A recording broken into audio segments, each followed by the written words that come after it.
apa kabar anak-anak ibu? Semoga kalian sehat saja ya.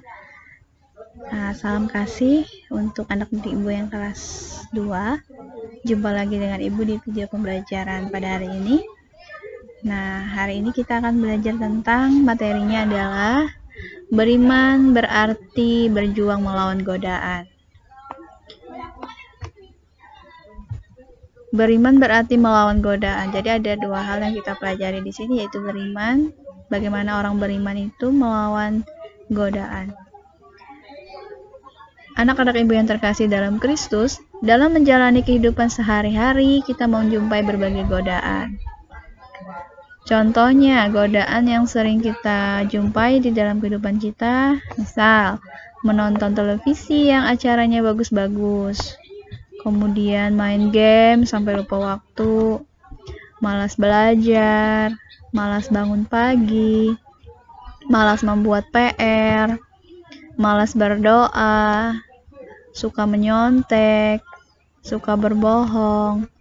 Nah, contoh itu tadi adalah godaan-godaan yang sering kita jumpai di dalam kehidupan kita sehari-hari. Dan masih banyak lagi godaan-godaan yang sering kita temukan ya. Jadi godaan-godaan ini kalau kita tidak pintar-pintar mengendalikan diri, kita bisa mudah tergoda. Misal menonton TV sampai lupa waktu, sampai belajar, main game sampai tidak ingat makan, tidak ingat untuk belajar. Kemudian malas belajar padahal tugas banyak, malas bangun pagi karena masih ngantuk, malas membuat PR padahal PR itu harus dikumpulkan, malas berdoa padahal berdoa itu penting, kemudian suka menyontek pada saat ulangan yang lain padahal jujur, suka berbohong kepada orang tua, misalnya bilangnya mau belajar padahal main-main. Nah, ini sering kita lakukan ya. Dan ibu harap anak-anak ibu bisa mengendalikan diri supaya tidak tergoda untuk melakukan hal-hal yang tidak baik ini. Anak-anak ibu yang terkasih dalam Kristus, godaan yang datang dapat diatasi. Nah, jadi godaan tadi yang ibu sebutkan itu dapat kita atasi apabila kita selalu mengikuti perintah Tuhan dan mohon bimbingan Roh Kudus agar kuat dalam melawan godaan. Caranya kita adalah dengan berdoa, ya. Kita berdoa, datang kepada Tuhan, kemudian mohon supaya kita kuat dalam melawan godaan-godaan setiap harinya. Maka dari itu jangan malas berdoa, kita harus rajin berdoa. Kemudian mendengarkan perintah Allah. Perintah Allah itu sudah terangkum di dalam 10 perintah Allah. 10 perintah Allah itu misal yang perintah pertama, perintah Allah yang pertama itu adalah jangan memuja berhala. Berbaktilah kepadaku saja dan cintailah aku melebihi segala sesuatu. Jadi kita tidak boleh memuja Allah yang lain selain Allah. Jadi kita hanya berbakti dan mencintai hanya Allah saja. Dan masih banyak perintah Allah yang lain, jangan membunuh, jangan mencuri, dan sebagainya. Ya, nah sekarang kita akan lihat Lukas. Kita akan baca bersama-sama ya. Ibu baca di sini, kalian juga lihat di LKS ini ada. Lukas bab 4 ayat 1 sampai 13. Yesus yang penuh dengan Roh Kudus kembali dari Sungai Yordan lalu dibawa oleh Roh Kudus ke padang gurun. Di situ ia tinggal 40 hari lamanya dan dicobai oleh iblis. Selama di situ ia tidak makan apa-apa, dan sesudah waktu itu ia lapar. Lalu berkatalah iblis kepadanya, "Jika engkau anak Allah, suruhlah batu ini menjadi roti." Jawab Yesus kepadanya, "Ada tertulis, manusia hidup bukan dari roti saja."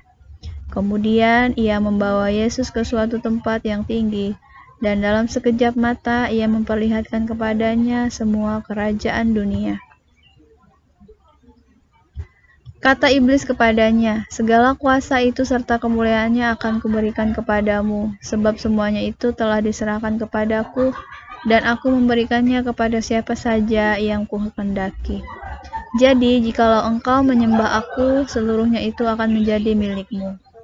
Tetapi Yesus berkata kepadanya, ada tertulis, engkau harus menyembah Tuhan, Allahmu, dan hanya kepada Dia sajalah engkau berbakti. Kemudian ia membawa Yesus ke Yerusalem dan menempatkan dia di bumbungan bait Allah. Lalu berkata kepadanya, jika engkau anak Allah, jatuhkanlah dirimu dari sini ke bawah. Sebab ada tertulis mengenai engkau, ia akan memerintahkan malaikat-malaikatnya untuk melindungi engkau. Dan mereka akan menatang engkau di atas tangannya, supaya kakimu jangan terantuk kepada batu.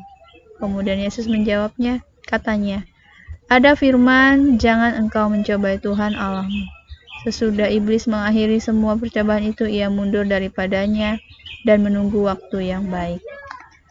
Demikianlah sabda Tuhan. Syukur kepada Allah. Jadi anak-anak ibu yang terkasih, itu tadi adalah cerita tentang bagaimana Yesus dicobai di padang gurun. Ya. Jadi Yesus digoda oleh setan itu di padang gurun ketika Yesus sedang berpuasa selama 40 hari di sana. Nah, bagaimana kita melihat cerita ini tadi yang diceritakan oleh Injil Lukas di dalam Perjanjian Baru? Setelah dibaptis oleh Yohanes Pembaptis di Sungai Yordan, jadi Yesus itu dibaptis oleh Yohanes Pembaptis di mana di Sungai Yordan. Yesus berpuasa, jadi setelah dibaptis, kemudian dia pergi untuk berpuasa selama 40 hari di padang gurun. Berpuasa artinya tidak makan dan tidak minum. Pada akhir puasanya, Yesus digoda oleh setan, karena pada saat itu Yesus mengalami kelaparan. Karena sudah tidak makan selama 40 hari sama 40 malam. Akhirnya dia digoda oleh setan. Nah, ada 3 macam tadi godaan yang dialami oleh Yesus di dalam Injil Lukas ya. Yang pertama adalah godaannya mengubah batu menjadi roti. Kemudian godaan yang kedua, Yesus diminta menjatuhkan diri dari bumbungan bait Allah. Bumbungan bait Allah itu atap. Nah, di atas atap itu kan ada belahan dua, di atasnya lagi itu namanya bumbungan, yang paling tinggi itu namanya bumbungan bait Allah. Bumbungan bait Allah itu artinya bait Allah itu gereja ya. Di situ Yesus dibawa oleh setan, digoda oleh setan. Kemudian godaan ketiga, Yesus diminta untuk menyembah setan. Nah, ketiga godaan ini semuanya ditolak oleh Yesus. Tidak ada satupun godaan setan yang diikuti oleh Yesus. Kita sebagai manusia pasti sulit ya menolak godaan-godaan ini. Namun Yesus dengan tegas menolak ketiga hal tersebut.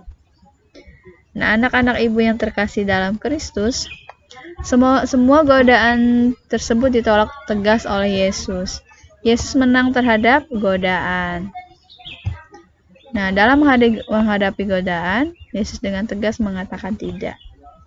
Sebagai murid Yesus, kita harus berani mengatakan tidak terhadap semua godaan. Jadi, anak-anak ibu yang terkasih dalam Kristus, jadi ketika kita nanti misalnya ya, anak-anak ibu misal diajak temannya untuk melakukan hal yang tidak baik, kalian harus berani mengatakan tidak.